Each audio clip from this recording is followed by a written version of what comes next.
एक समय की बात है। राजन अपनी पत्नी और बेटे के साथ रहता था। राजन का ज्यादा समय काम करने में बीत जाता था। वह रात को देरी से आता था और सुबह जल्दी निकल जाता था, इसलिए उसकी और उसके बेटे की मुलाकात मुश्किल से ही हो पाती थी। देर से आने के कारण बेटा सो जाता था और सुबह भी सोया हुआ रहता था। एक दिन रविवार का दिन था। उस दिन राजन को घर से ही काम करना था, इसलिए वह सोफे पर बैठकर आराम से लैपटॉप पर काम करता है। तभी उसका छोटा सा बेटा राजन के पास आकर बैठा। राजन उसकी तरफ नहीं देखता है। बेटा कहता है कि पापा, मैं आपसे एक बात पूछना चाहता था। राजन को लगता है कि उसे कुछ चाहिए होगा, इसलिए पूछ रहा है। राजन बिना बेटे की तरफ देखे कहता है, हाँ पूछो। बेटा कहता है कि पापा, आप 1 घंटे का कितना कमा लेते हो? राजन को गुस्सा आता है। वह कहता है कि तुम्हें क्या करना है? इस बात से जरूर तुम्हें कोई फालतू की चीज या खिलौने चाहिए, इसलिए पैसों के बारे में पूछ रहे हो।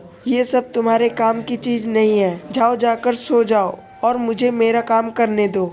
बेचारा बेटा चुपचाप जाकर अपने कमरे में सो जाता है। काफी रात हो गई थी। अब राजन अपना काम पूरा करके सोने जाता है तो उसे बेटे की याद आती है कि उसने कैसे बेचारे बच्चे को डांट दिया। शायद उसे सच में कुछ जरूरी चाहिए होगा, नहीं तो वह पैसों का क्यों पूछता। ऐसा सोचकर राजन अब बच्चे के कमरे में जाता है और उसके माथे पर हाथ फेरता है।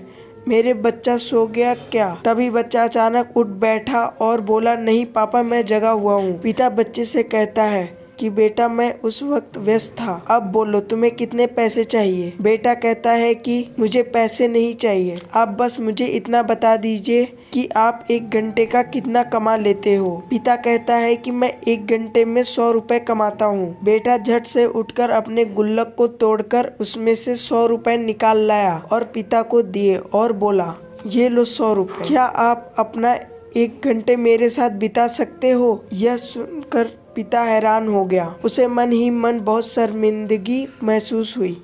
आज से ही उसने अपने मन में ठान ली थी कि वह अपना समय बेटे को भी देगा। उस रात दोनों बाप बेटे मिलकर खूब सारी बातें करते हैं। अब राजन समझ गया कि परिवार के साथ वक्त बिताना कितना जरूरी है। सीख, काम करना और पैसे कमाना जरूरी है, लेकिन अपनों के साथ समय बिताना भी जरूरी है।